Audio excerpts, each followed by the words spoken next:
Welcome to another installment of Weekly Diary, a show that brings you the big stories of the week in and around the country. I'm Gyorapetse Hlope. Well, let's start off with politics of the country. Northwest finally has a new premier with Professor Job Mokgoro sworn in. His swearing-in ceremony came after he was announced earlier in the week by the ANC National Working Committee as a preferred candidate to take over from Supra Mahumapelo. Afro Worldview reporter Natasha Puri has more on the story. So the special NWC unanimously resolved on the nomination of Comrade Professor Job Mokgoro as Premier-elect for the Northwest Province.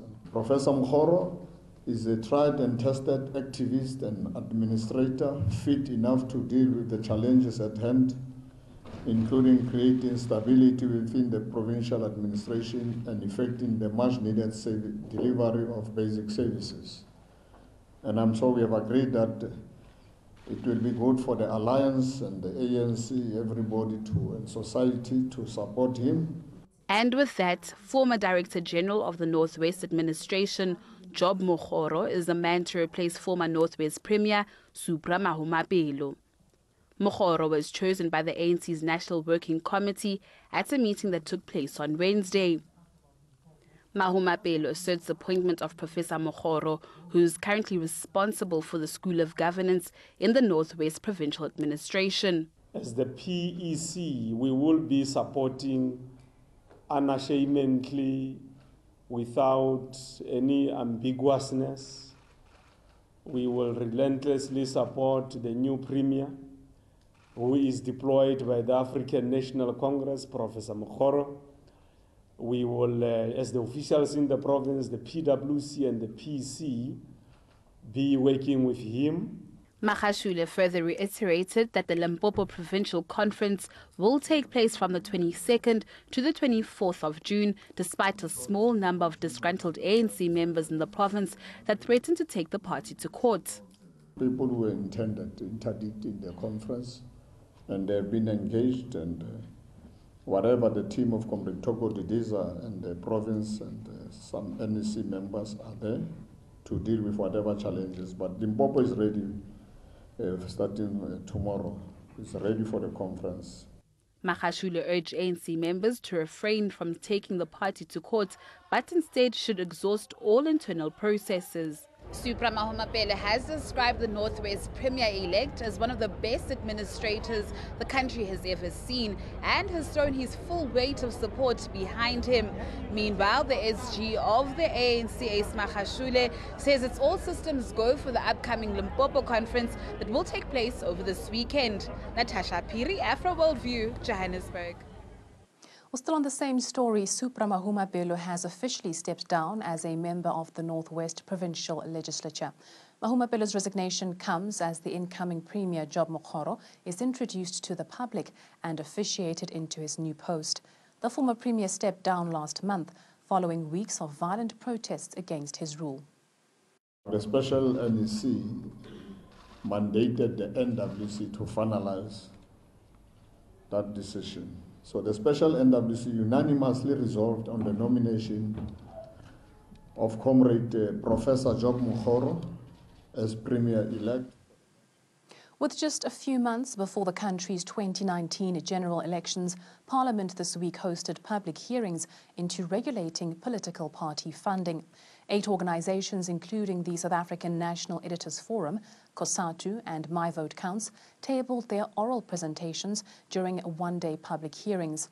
Many organizations have been calling for making information of donors of political parties public knowledge with specific regulations on when and how this should be disclosed. The political party funding bill is to be finalized soon prior to the upcoming general elections. Lobby groups have been fighting for 6 years to have their voices heard on this matter. It is their shared view that regulating party funding will allow the public to make informed choices about who to vote for. We understand the logic that to reduce the temptation for corruption, let's fund parties, right? Parties play an important role. But Chair, that would be equivalent to saying, well, look, in exchange for you not being corrupt, we'll give you some money.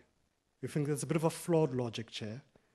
And you remember, Chair, in '94 when we had that whole debate as members of the ANC that about the gravy train, and the argument of Madiba that time was that you must pay public reps at decent wage, otherwise you open the doors to temptation. And we've seen that has not worked out well, Chair, to state the obvious. In Clause 3, subsection 5, it states that any contributor contemplated in subsection 3A may request the Commission not to disclose the identity or the amount of the contribution. Honourable members, we believe that this clause goes against the spirit of the bill to ensure transparency of private donor information and should not have been included in the bill at all. Well, barely a day later, the party's political funding matter became a focal point at the Constitutional Court. The Chief Justice ruled that voters have a right to know about private funding of political parties. It confirmed a ruling by the Western Cape High Court, which found that the Promotion of Access to Information Act is currently unconstitutional.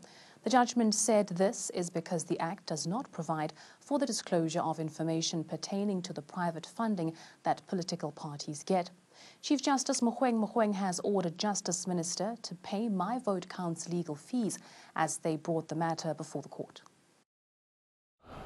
It is declared that information on the private funding of political parties and independent candidates is essential for the effective exercise of the right to make political choices and to participate in the elections. 1.2. It is declared that information on private funding of political parties and independent candidates must be recorded, preserved, and made reasonably accessible. 1.3. It is also declared that the Promotion of Access to Information Act 2 of 2000 Bahia is invalid to the extent of its inconsistency with the Constitution by failing to provide for the recordal, preservation, and reasonable disclosure of information on the private funding of political parties and independent candidates. 1.4.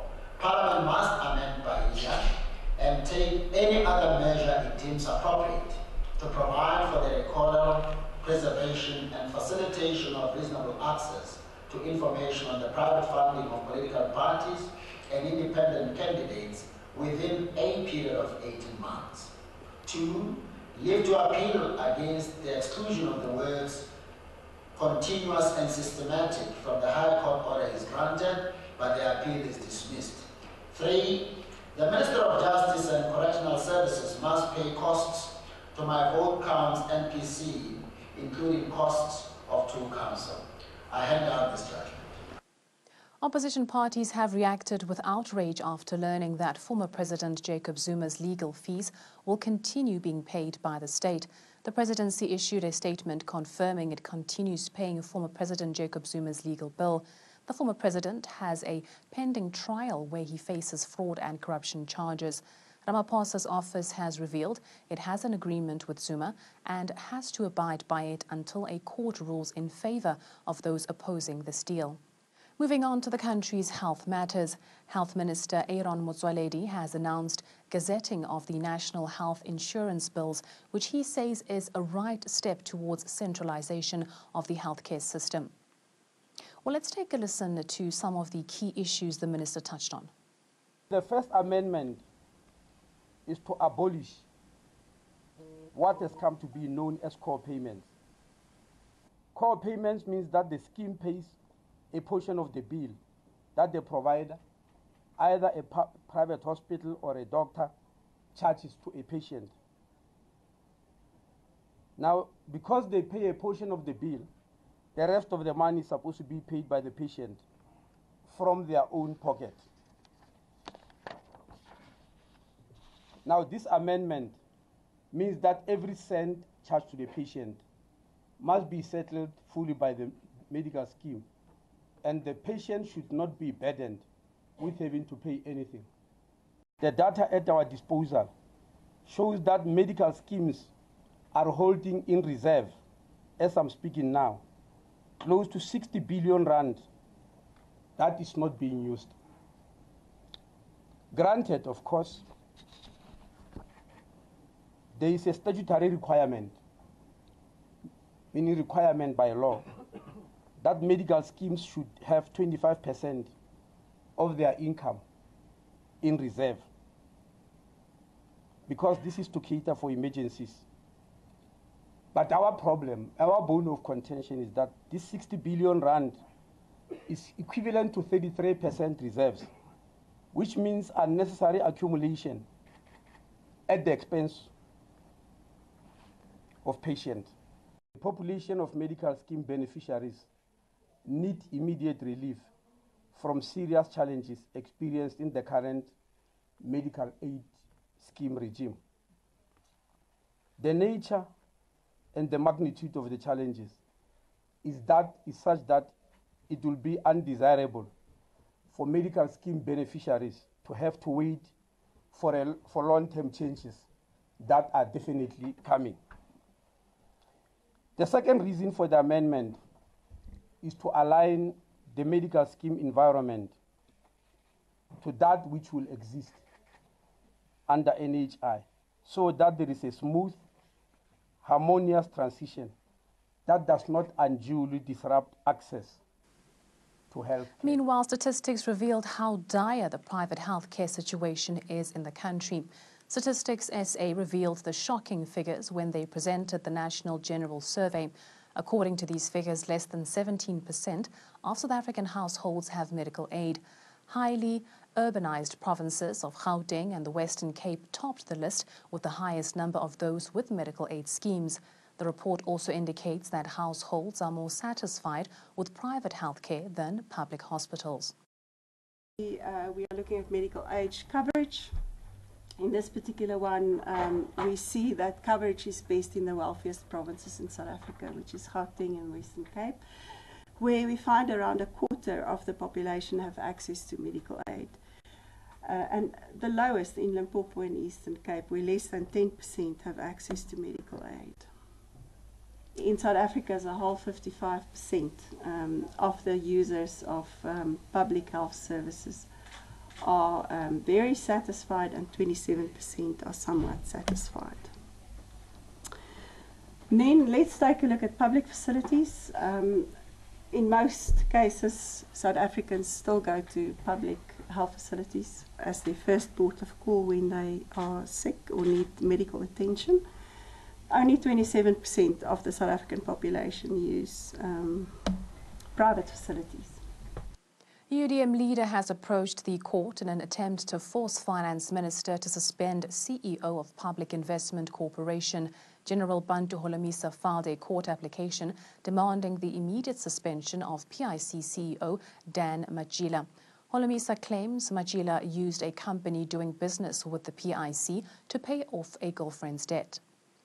We caught up with Holomisa to unpack this case on this matter.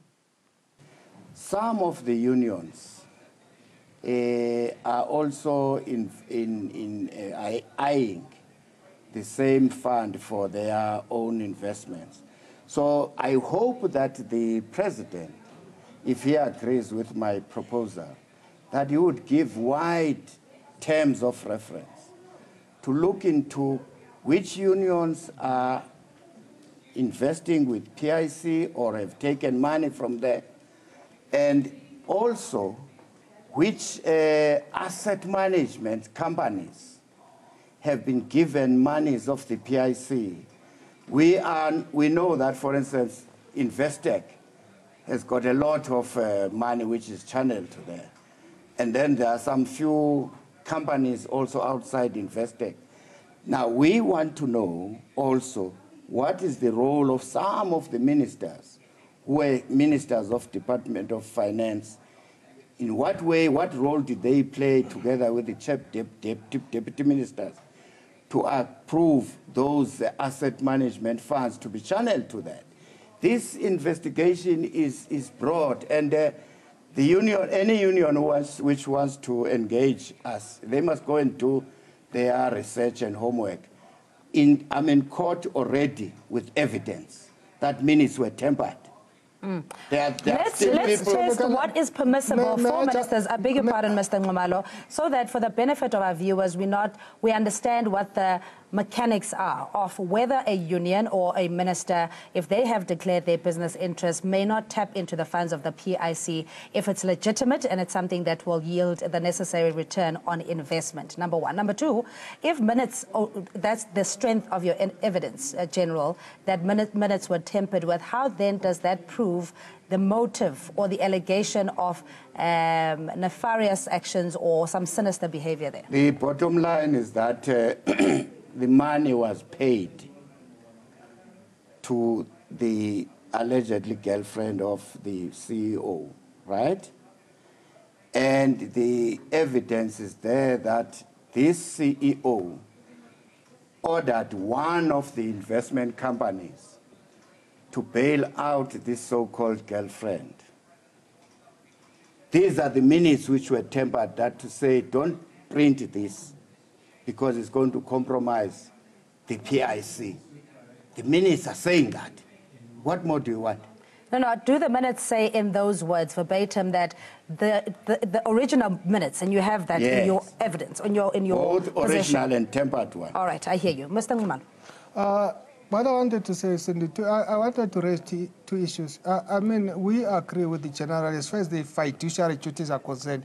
In fact, we are very concerned about that to the extent that we formally raised the possibility of unions becoming board members.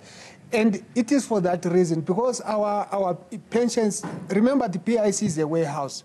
Well, government has vowed to keep municipalities afloat regardless of any financial constraints suffered due to their relations with troubled VBS Bank. The Minister of Cooperative Governance and Traditional Affairs, Zweli Mkhize, called a meeting with affected municipalities to understand their difficulties due to VBS Bank being placed under curatorship. 8 out of 15 municipalities that invested with the embattled bank are from Limpopo. Mkhize told mayors and municipal managers from affected areas that an investigation is underway into how the bank lost the money. The best way to describe this is that whilst the investigation is going on under Reserve Bank, there may not be funds coming to the municipalities, and there's also reports that fraud could have taken place inside VBS, and because of all of that, we now have to make emergency or contingency measures for municipalities to be able to adjust so that municipalities don't get adversely affected. COSATU is calling on Transport Minister to mediate in the ongoing impasse within the freight and truck industry. The Labour Federation makes the call as there is another series of violent protests along major highways across the country. Most part of the week experienced major traffic disruptions along the N3 highway in both directions as truck drivers took to the streets. The Van Riemen's Pass and Tugela Toll Plaza in KwaZulu-Natal was blocked off. This was not the first time truckers protested over the regulation of their industry. In another similar incident, protesters blocked the N2 highway in George at the Western Cape. 2 trucks were torched in the Cape. In both areas, drivers were protesting against employment of foreign nationals. In total this week, over 30 trucks were damaged from these countrywide protests. Scores of truck drivers have been arrested in connection with the damage to property and obstructing traffic. In another developing story which has gripped the country's attention, the Equality Court will soon hear the matter involving Ashwin Vile and SuperSport. In May, Vile stormed off a live SuperSport broadcast accusing his fellow presenters of patronizing him. SuperSport and MultiChoice this week released findings of an independent investigation which said there was no racism involved. This prompted Vile, speaking through his lawyer, to decide to take the matter further. His legal team has called this probe a fruitless exercise and now seeks a fair ruling from the Equality Court. This issue has a long history, and Ashwin has been complaining about this for a very long time, and SuperSport has not responded. Now, we know from the report of Advocate Vincent Maleka that there were emails that were sent to SuperSport, and which emails basically denigrated Ashwin. So we want to have access to all those emails, and we also want to know what the response to those emails were. On the business front, a Black Business Council has committed to work with government in its quest to develop black business entrepreneurs. It was responding to Minister of Public Enterprises Pravin Gordhan's call for the council to assist in empowering black businesses. Afro Worldview reporter Nobisutu Hejana filed the story. Issues pertaining black entrepreneurship, state capture and corruption at state-owned enterprises were high on the agenda at the roundtable discussions. The BBC hosted a session in Sent in which saw a panel of professionals and experts tackle challenges within the business sector. What has been affecting our manufacturing capacity as a country is lack of innovation based on research and development. So I think with the BRICS, as I said, engagement, we are able to tap on a number of technologies, on a number of innovation from our counterparts, China, Russia, India, and so on. I think that in itself will assist us to roll on a more competitive basis, the manufacturing and industrialization. The Council says Minister Gordon has asked that other government sectors play a role in empowering black businesses.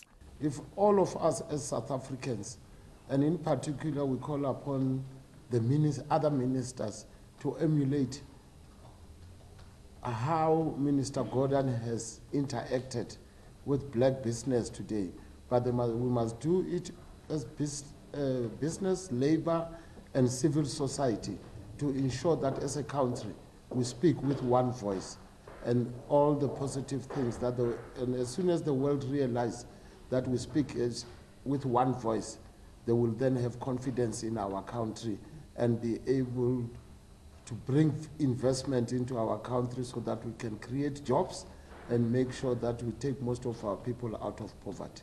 The Council has reiterated calls for transformation across all SOE boards in efforts to turn them around and, most importantly, skills development in small-medium enterprises. For Afro Worldview, Nobesutu Hejana, Sandton in Johannesburg. Car manufacturing company Ford has another case of its Cougar model going up in smoke mysteriously. This Ford Cougar caught fire on the N3 South near Sandton, north of Johannesburg. An employee of the car company has been test driving the vehicle for a customer. No injuries were reported in this Ford fire incident.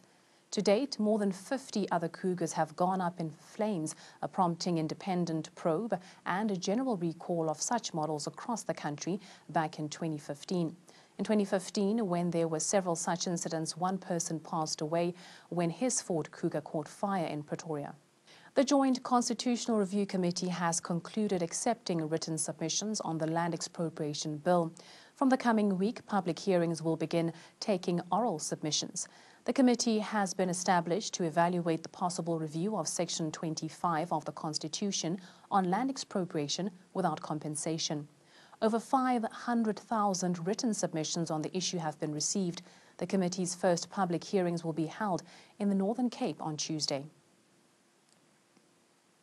Plans to expand the Midmawater Dam to the tune of more than 300 million rands have been unveiled. A 3-year plan of the Midmawater Dam, which is set to supply water to at least 1.5 million people, will soon get underway. Afro Worldview reporter Patisam Fuyo brings us the full story.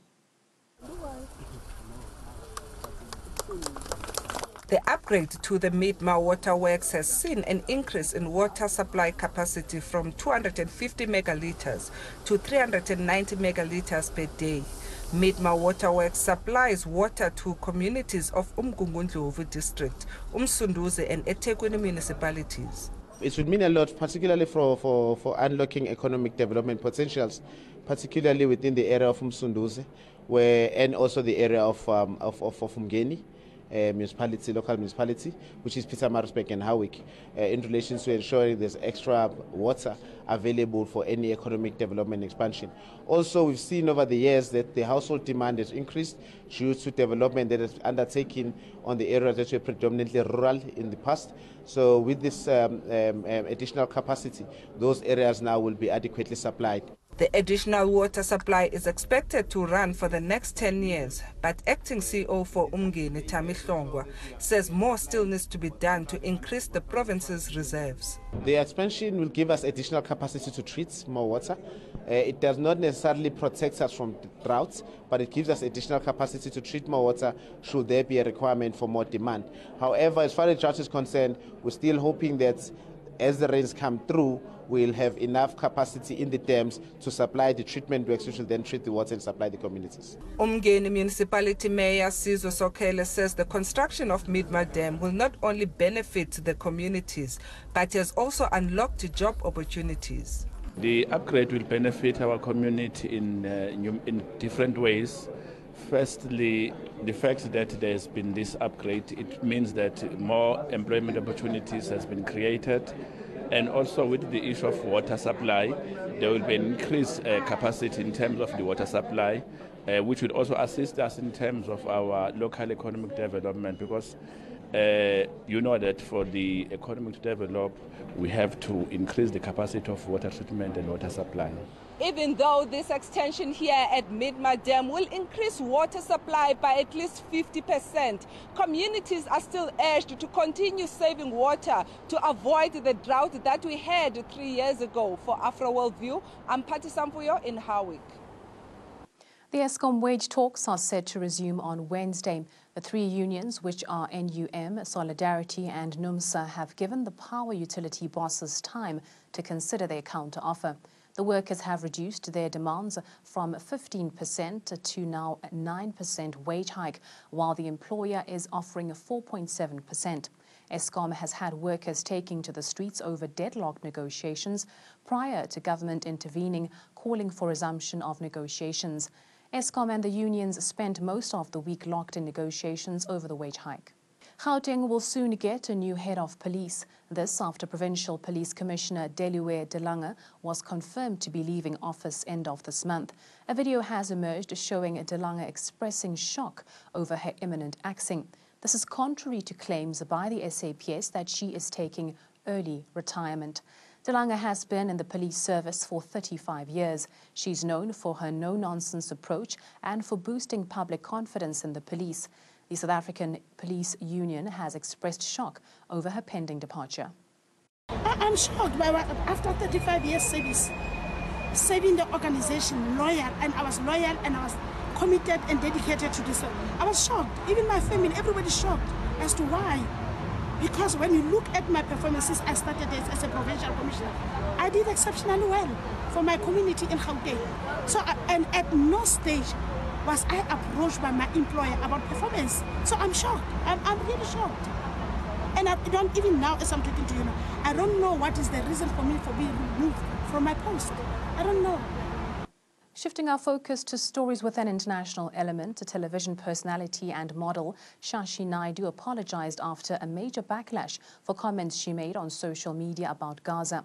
She now plans an educational visit to the area as part of empowering and sensitizing herself about current social issues.